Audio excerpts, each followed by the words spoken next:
So, G, you will own the Pilot for $53,000. I'll need your okay right down here. You don't want to pay $3,000 over MSRP. Okay, you want me to be the consumer?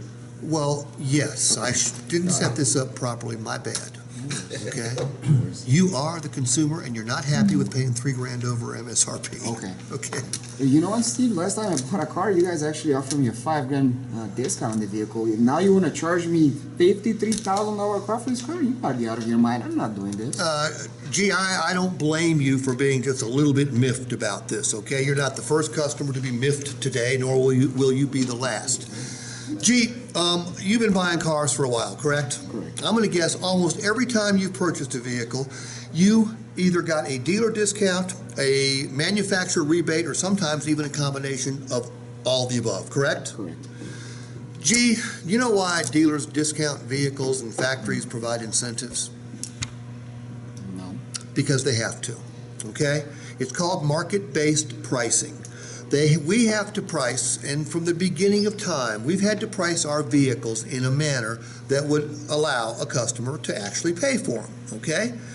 There's competition out there, but basically, it's the market that drives the price of anything. Now, the market here has changed rather dramatically. There's a shortage of new vehicles. There is a shortage of about everything in the world right now. There's a chip shortage, a supply chain issue. We still have remnants of the COVID pandemic.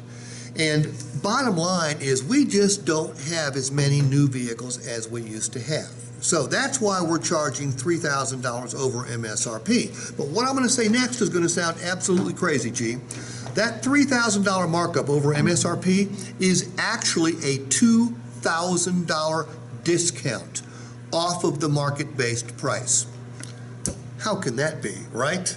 Says who? Says who? Good question. Look, the data I'm about to show you doesn't come from any Honda data. It doesn't come from any dealer data. It comes from data compiled by websites that help people buy cars.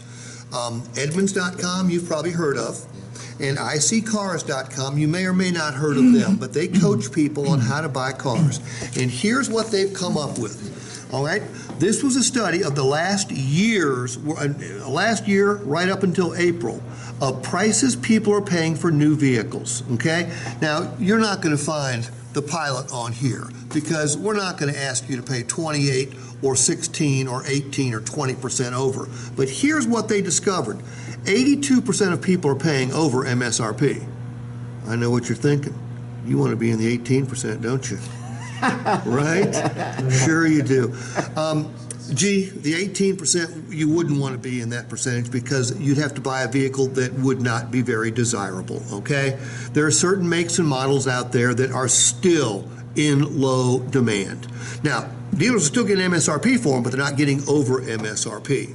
But for regular vehicles, for vehicles that are in just regular demand, these are in high demand here, all right? If you want to pay $9,000 over for a Jeep Wrangler, that's exactly what would happen if you wanted to buy one, over MSRP. For the Pilot, 9.9% would be what you would, what the market demands that the customer pay. That would be a $5,000 bump over MSRP. I told you we were discounting it to $2,000, didn't I? Yes. We only marked it up $3,000. Now I need to know how you want it titled. Do you want it in your name or your name and your wife's name? Go straight to the close, straight to the close, straight to the close. Okay, does this make sense? Yes. It's education. Yes. Is it the absolute truth? Yes. Yes. I want G to buy the car. Yes, of course. But I also would like him to feel good about paying $3,000 over.